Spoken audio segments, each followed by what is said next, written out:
Welcome to Real Flix Reviews. We're like a book club for people hate reading. This month we're doing Robin Williams comedies. So James picked the movie The Birdcage, made in 1996. We bring you movie news, and we also talk about Firefly Episode 11. This week we have Jonathan Charney, James Stevens, Ryan Preston. And the old guys here.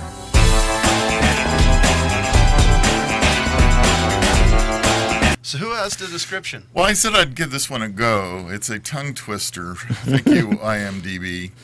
A gay cabaret owner and his drag queen companion agreed to put up a false straight front so that their son can introduce them to his fiancée's right-wing moralistic parents. This movie totally reminded me of a gay odd couple meets the Falkers. That's pretty good. Yeah, that's actually not half bad. Yeah. So, sure. I was looking at Robin Williams, and it looks like all I had to do is just shave everything except for the mustache, and then BAM, I'm gay. Yeah, basically. Isn't that what he did? He looks straighter. I know.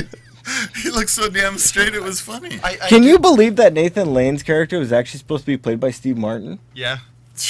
I don't think Steve Martin would have done as well. And Robin Williams was You can't playing see Nathan anybody Lane. else other than Nathan Lane doing it. Yeah, and well, Nathan Lane's character, Armand or whatever. No, that's Robin Williams. Robin Williams. Yeah. Robin Williams wanted to play a character less flamboyant or eccentric, so he switched roles. Oh, with Nathan Lane? Well, It he asked the makes director. sense. I don't think Okay. Nathan Lane was chosen casted at at the the No, time. that's what happened. A good combination. What- Nathan Lane is a hell of an actor. What ended up happening is when Steve Martin dropped out, he Sorry, Ryan. switched.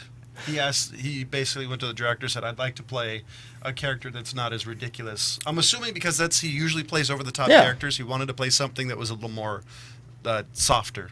Yeah. Yeah, it was strange kind of seeing him as the tame one of the group. I mean, Nathan Lane, almost steals the whole movie. Yeah. From Robin Williams. He But pretty Robin much does. Williams is so good. I at actually, what he's doing. I actually don't think Robin Williams would have played Nathan Lane's character good because Robin Williams is wacky, and Nathan Lane's character is really believable. And I don't And think really mopey.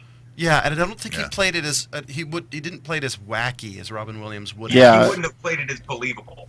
Yeah. You know, I have to give a lot of credit to all these guys who actually, the casting director, the casting person who picked Christine Baranski, and I mean Hank Azaria, even Calista Flockhart played a really good role, and I think even Dan Futterman and Diane West, just Gene Hackman. I mean, it was just they This had a fit great the cast. role. You know, Hank Azaria he was so stepped out of his actual normal. Well, role that you he see wasn't him. being drawn. Yeah. I was gonna say it was- normally. yeah. Well, if you That's guys, pretty amazing. well, if nobody knows, he actually plays a good portion of the Simpsons voices. Yes, yeah. Yeah, everything I'm sure except for the everybody knows at mains. this point. Yeah. But anyway, Hank Azaria It's a playing job I Agador want. Spartacus. I want your job, Hank. I mean, I want that job. my favorite thing is you're reading about where he came up with the voice, and his I've heard grandmother. I've heard a couple of different versions over the years. Here's an interview. I think he said he was making him sound like the quote unquote his words, the queens from his neighborhood. And another one I read was talking about he turned out after watching it sounds like my grandmother. Yeah, that's what he said. But you know, and you really can't believe the things that he says because he just jokes around It's constantly. unreal. Yeah, so Everything's a joke. I do love the shoe bit about later on in the movie. He's like, I don't wear shoes; they make me fall over. Yeah. And a couple of scenes later, he opens the door, just whack, and they're all like, "Are you okay?" Yeah, and Robin Williams actually, in one of the scenes, he actually fell on accident, and they kept it in. The interesting thing to me is all of Nathan Lane's scenes and all of Robin Williams' scenes were filmed twice.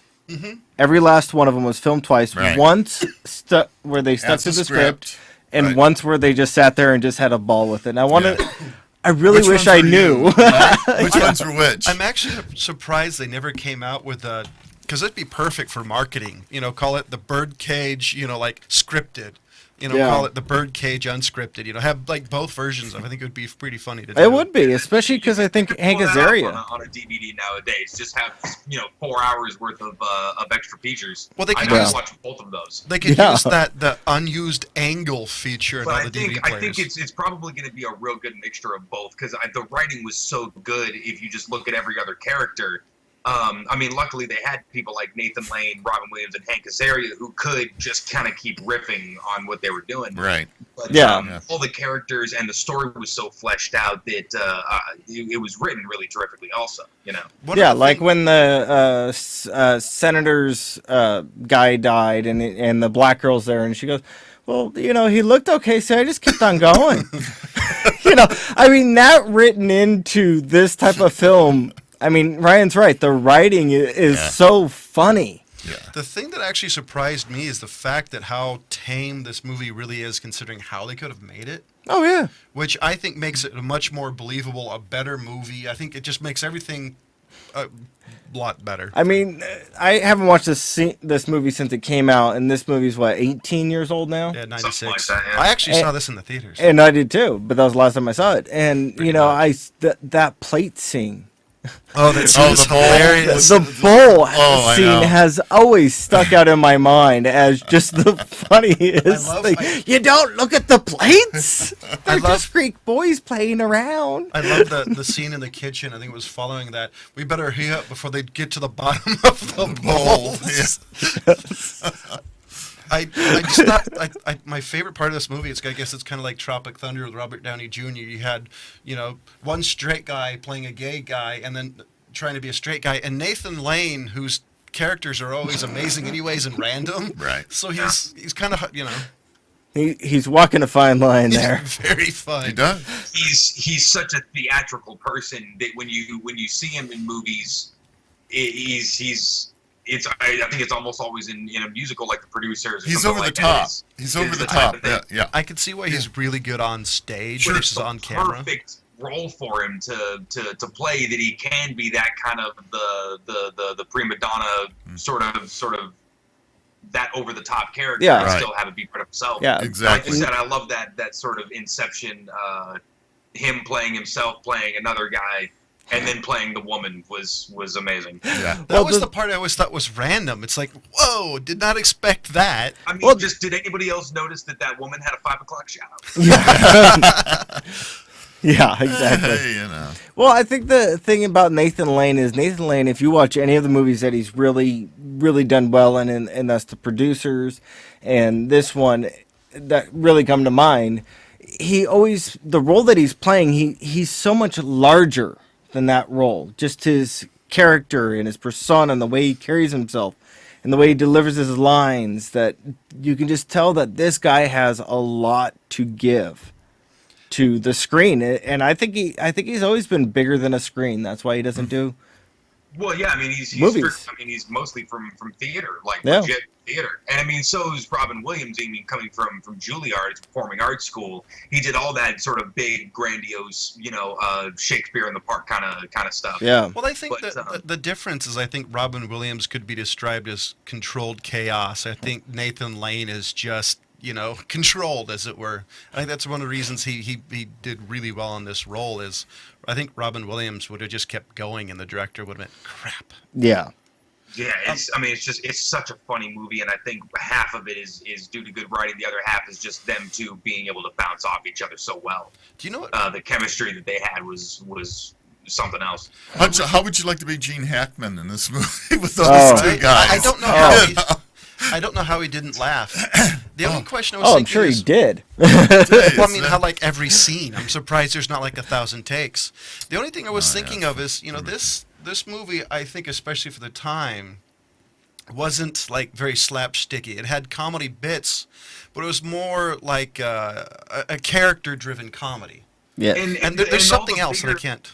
All of the bigger bits seemed to work because it was the setting Yeah. that sort of made all those things possible.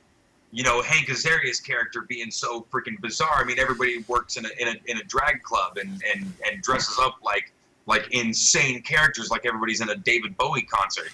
Ha! But Way to go, Stardust. so those kinds of big sort of over the top jokes almost seem to land in the perfect spot. Just given the setting. Well, I was trying to think what else it is besides the character driven, because I know it's very character driven, but there was something else there, and I just couldn't really figure out what else there was in What- there. The What heart are you of it trying is to a talk good about? father-son story. What was that? I didn't hear you. I said at the heart of it, it's a good father-son story. True. Oh, and it's also And a love that's true. story too. Well, if you think about it, between Nathan Lane and Robin Williams' character, because every time something happens, Robin Williams' son saying it would be better if you weren't here, and Nathan Lane's character runs out of the building. Yeah. You see Robin Williams run after him, and basically say, "This is what happened. I love you." Well, the thing that I liked about this movie is that it really did come into the fact of don't pretend to be somebody else. Really don't. Yeah. And if you're really going to marry somebody, marry them for real. Don't marry them just for this. And that's kind of where it ended up as where Callista Flockhart turns around and kind of walks out the door. But you still see them get married during the credits. Yeah, if you people just turn the movie off right when the credits started, you're an idiot. Well, Robin Williams actually even says that beginning in the movie about it took me 20 years to figure out where I am. Yeah. Which is, I guess, kind of the whole, describing the whole movie, the tagline, if you were, not exactly what I'm looking for, And but describes it. the one thing I would say is kind of was disappointing, but I think she played it so well, is Diane West. Diane West just played that innocent mom. Mm-hmm. And that's really what she played all throughout the 90s and 80s. Yeah, she was the perfect choice for that. Yeah, Yeah, she played that. Even looking at it from now, you still watch it, and she still just strikes you as that person. Yeah, you look at her as the mom, and you just look at her and you go, yep, she fits. I like her. Yeah, not even just because that's all she's ever played, just because that's what she just strikes as. But every time I see her, it's like, man, she just looks like she should have a Minnesotan accent in this movie. That's the type of character. She should it have just been in seems. Fargo. Was I the only one that enjoyed the little Leno bit? Oh, I loved it. Yeah, I loved it. I was looking at him like, oh, he still had dark in there. Look how young he looked in there. Oh, I know. And here's another, It was good. And we lost Ryan for a moment. But anyways, Mort Culling Orson. I really got to say I enjoyed the casting, and the reason why I picked this one is because it was one of his really great comedies that not everybody goes to. And that's why I wanted to do it, because this was such a great film where he was able to do kind of more of his, I guess, stiff shirt roles, not so much jumping around. I was going to say, for lack of a better term, he played the straight man in this. Yeah. In this movie, which I actually really liked. I liked the fact that he was playing off of somebody and very subdued. And I actually thought he did amazingly well at that. He did. I think, what this movie also brought at this period of time was some tolerance. Yeah. And that's something that, we were still very, very struggling. We're still struggling with Yeah, it to we a are. certain degree. But back then, the tolerance of two gay men living together and being as flamboyant as Nathan Lane was, and as stoic as Robin Williams was in this movie, the two loved each other, and you felt the love between them. And then they produce a son, metaphorically. Yeah. But they Uh, they raise a child. Yeah, yeah. And he turns out to be such a good Yeah. guy. I mean, he called them his parents. He loved them, and he turns out straight. And so it was, it was very good for that period of time. Oh, no, for that period of time, it was Yeah. amazing. The Yeah. fact that not only they Well, got hold on, I away think with I that had- character. I think I had some points on what you're talking about. The thing about this movie, like you're saying, is it was not so much just a in-your-face tolerance movie. Mm-hmm. It was a subtle tolerance movie yeah. that came in a way that said, hey, guys, we're not these crazy, Mm-hmm. off-the-wall people that you think we are, like Nathan Lane's character is. We're actually human beings, and this one, I was trying to look it up, but I think they grossed like $80 million opening week, which was the And biggest I that they'd ever done for a gay movie. I said it earlier, but I think one of the reasons this played so well is because it was a... For an openly gay movie. Well, There we yeah, go. but I think one of the reasons it played so well because it was a love story. It was a Exactly. father and son comedy. It was a comedy between two people trying to get married. And I think all of that really played well.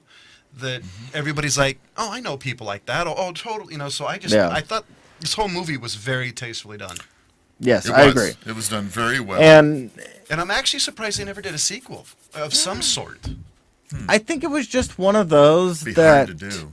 Yeah, it would be hard to do, and I don't think it made as much as they would if it was a sequel. No. I don't disagree, but I mean, in the era of Hollywood sequels, I'm surprised it's never come True. up. I mean, the That is Birdcage true. 2 and some There sort of. probably will be one in 5 years. Give it a chance. Well, we That- know who's not going to be in it. And yeah. Way to kill the mood there. Oh, is this still early? Too early for my joke that you guys censored? Well, not anymore. Sorry. Old guy just made a suicide joke. The biggest thing I was going to point out, hey, I've made some too. The 6.9 rating on IMDb, that is one that shocks me. Yeah, it is a lot lower. It is really a lot lower than I think it deserves. So Well, when you go to users' reviews, though, they give it a 10. Yeah. So with that being said, what would you give it? You know, I give this one actually a 4 out of 5. I don't think it was one that just knocked me right out of the park. But, you know, I don't think it's one that should be passed up. I think it's one that people should see, people should get into. Not really get into, but to see that Robin Williams had this in his repertoire. No, see, I think this is an easy movie that you could get into. I mean, I agree totally. I think this movie's a 4 out of 5.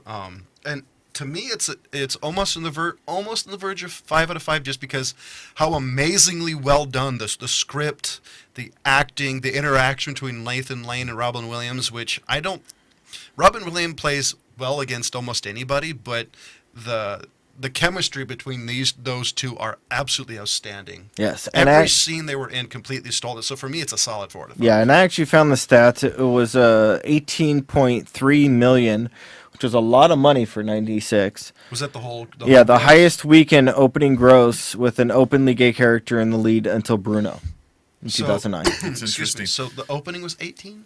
Yeah, the opening weekend. Wow. So what do you give it? Assuming you mean me, Yeah, the old guy. Well, what do you get? Well, Ryan's back, so I guess we'll have to I switch to him. assume the couple of things that I really loved about the movie. I love the character development. I think it was great. Yeah. I mean, these guys played off of each other as well. I'm sorry, I don't know who the casting director was in this, but whoever did the casting did a fantastic job. Shouldn't have won Great an award casting. just for the casting. Yeah. I had a few issues with cinematography in some of this. There were some scenes in there I think that probably could have been improved on as far as that part goes. I did love, however, looking at the period phones. Yeah. You know, almost the big brick phone and some of the big phones. I enjoyed looking at some of the stuff. But with all of that said, I definitely say this is a 4. Yeah. Sorry. I was going to also add, agree. I loved the intro when it flew up to the birdcage. And that scene That was really. Did you well read done. how they did that scene? That it was Yeah. like took 3 different angles and yeah. cameras and Oh, yeah. So Ryan.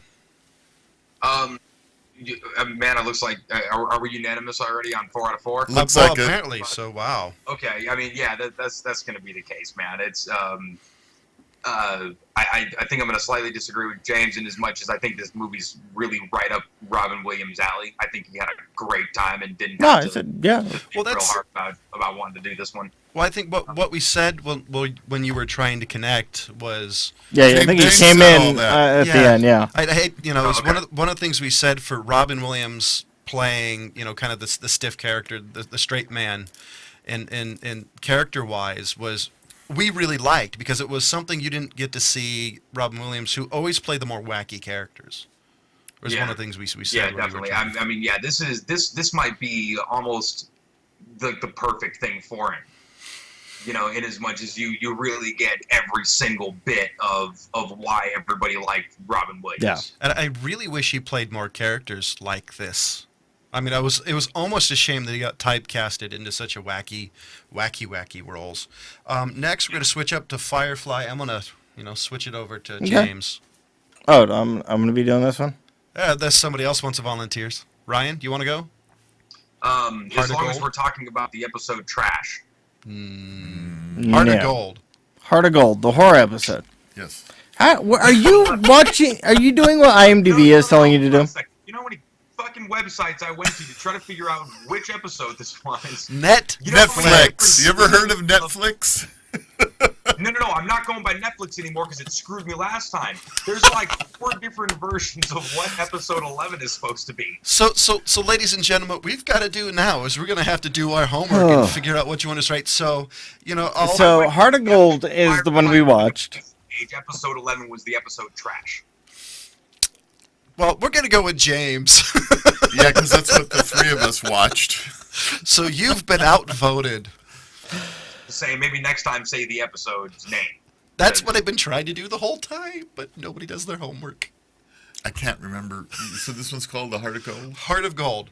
This is the one where the companion, I can never remember her name, got a distress signal from a good former companion about somebody trying to kill one of her whorehouse members. So Mal and their ragtag bunch of people come to save the women of ill repute. I love this episode of death. I have one thing to say about this episode. What's that? Just one simple thing. Yes. Now, there's nothing worse than a jealous, crying whore. Wow. Talk about kicking into high gear. Yeah, that is all I have to say about this episode. That was her first time coming out and actually... it was almost like admitting that she's got feelings for Mal. But she's not a whore. She's a companion. So does Mal get to go and cry every time she puts some guy's member in her mouth? She's a companion, not a whore. I'm not sure I appreciate the negative connotations towards whores. I mean, come on, that's Ryan's other part-time job. Hey, some of my best friends are whores. There you go. Well, considering where you live. I am not going to make any comment on any of that. I'm not kidding. Some of my best friends are whores. Is that why you're still friends with them? Okay, well, skipping on. Let's start. Oh, let's back to the episode. So, one of the things I liked about this movie was the charging battle scene when they were all locked up in the horror house, and you had that guy with that belt-fed machine gun on top of that flying thing that looked like Star Wars ripoff. Star Wars? Speeder? It looked like a Star Wars ripoff. It did. It really did. It was. There was no Vaseline at the bottom like the theatrical release had, but it was pretty funny.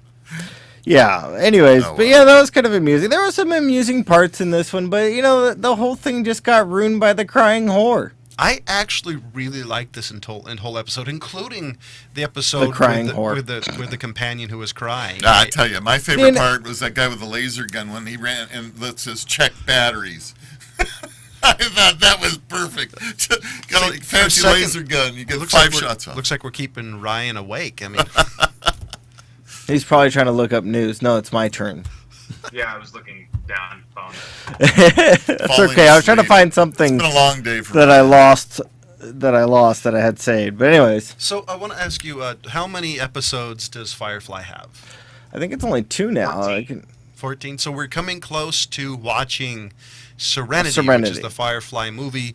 And I'm going to make sure everybody here stays tuned to the episode where we give the entire 20, 30 minutes to talk about what we think of Firefly. So Netflix says 11 is what? Netflix. Oops, I hit the wrong thing. Technically, we're on 12. I hit the wrong button. Okay. Well, all right, 12. Yes, we're on 12. And it's called. That's what we're trying to find out. Everybody's hitting Netflix. We're gonna crash Netflix. There we go. Okay, sorry. So episode 12 is Objects in Space. Now, Ryan, trash is number 13. No, it's not. Yeah. Well, it really depends on who you go by. So we're going by Netflix. We're going by the Firefly wiki page. No, that's cute. We're going by Netflix. The date that it came out, the actual episode, name of the episode. See, now you're going by what Fox screwed up. So we're not going by what Josh Whedon actually meant for it to do. Next week is Objects in Space, number 12. Sorry to say this, Ryan. You've been voted off the island, so you're going to have to go by what we say for the first time. Obviously, I have no choice. Yes. Yes. Well, you can still watch the wrong episode. I mean, so we're going to switch off to movie news, and I think this week it's James's turn. You mean we're smoking dog shit, man? Beep. Well, that was inappropriate. Yeah, I wouldn't beep you. So, we've all seen the trailer for, what is it, episode 7 of Star Wars? Yeah. Yes. No. Shut your hole. So, Yeah, anyways, we do a movie review show, and he refuses to watch stuff that's part of until the it comes out. But the only thing I was going to say is there were some people asking George Lucas what he thought about this one. And you know what his comment is? What? I know nothing about it. You know, I wouldn't. I think he's going by what Brian's going by. He wants to be surprised and see what J.J. Abrams can do with it. You know, I'll be honest. I wouldn't be surprised if he actually knew something, considering he wrote the entire universe. But I actually like the fact that he's refusing the answer, because this time he's not going to get yelled at by thousands of angry geeks about how he screwed up the universe. And okay, so who here has watched the new Godzilla, I have. the most recent one? I did. You didn't? Yeah, totally. I didn't get a chance. I absolutely loved it.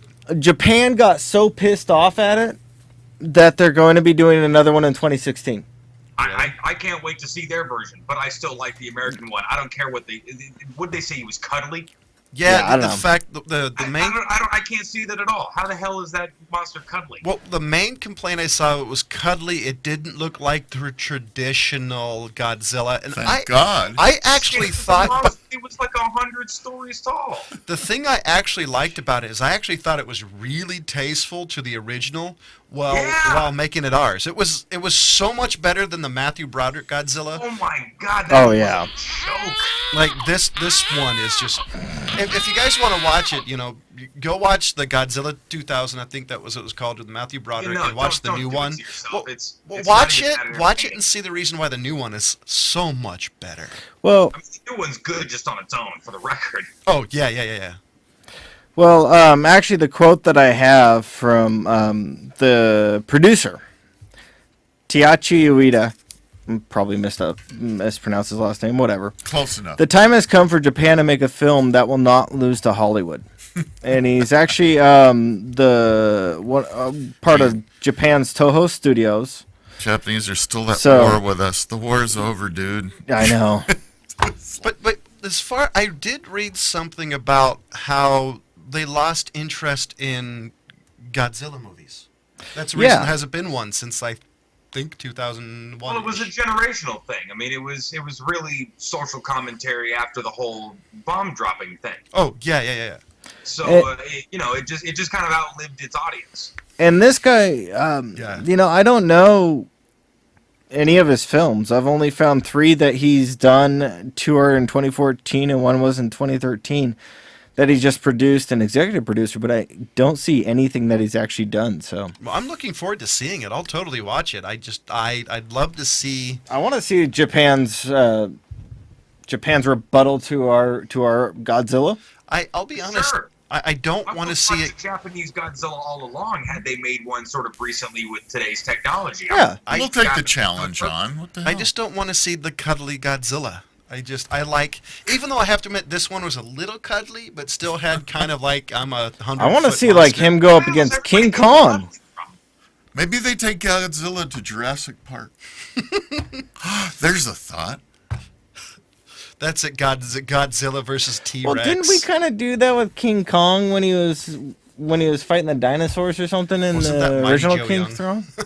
No, In the first King Kong. and he fought a T-Rex. Yeah, but there was other dinosaurs Oh, around too. yeah. You're talking about Peter Jackson's King Kong. Yeah. No, yeah. I'm talking about the black and white old King Kong. It's been a while apparently I since don't I've seen remember that him movie. fighting a dinosaur in that one. Yeah, he fought Well, dinosaurs. so do you have any more movie news? Let's skip ahead. No, 'cause those apparent, because the old guy apparently is getting cranky. Clock's running. So Ryan, do you have any movie news? Do we need to cover that much? I thought we No, were I'm only just doing- wondering. We still have a few more minutes. So with that being said, Ryan, what are you picking for next week's movie? Uh-oh. Here we go. Well, I don't know. It was kind of a choice, but I think I'm gonna have to lay with my original choice of Aladdin. Yep, Disney's Aladdin, right? No, Prince of the 40 Thieves. I'm sorry, Rob totally just cut you off. Okay. What did you Sorry, say, try Ryan? that again. I'm not sure it matters anymore. Aladdin.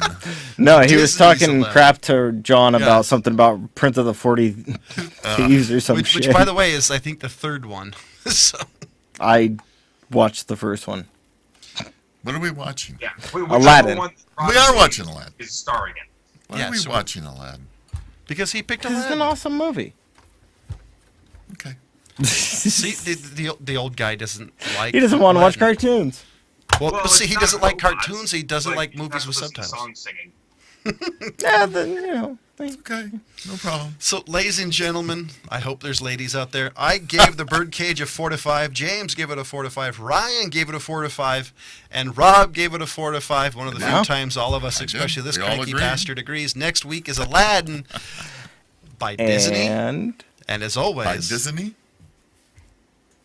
and I was waiting for you to say it. I guess well, I'm it's okay. pointing at you, bastard. And episode 12. 12. See, he's got me all screwed up Now now. he's all flustered. Well, blame He it doesn't- on me. Episode right? 12, not you. I was pointing at the greasy guy. Episode 12 of Firefly. Look at it on Netflix. And as Netflix. that's proof he can spell. And as always, we'll see you next week. Bye-bye, lard ass.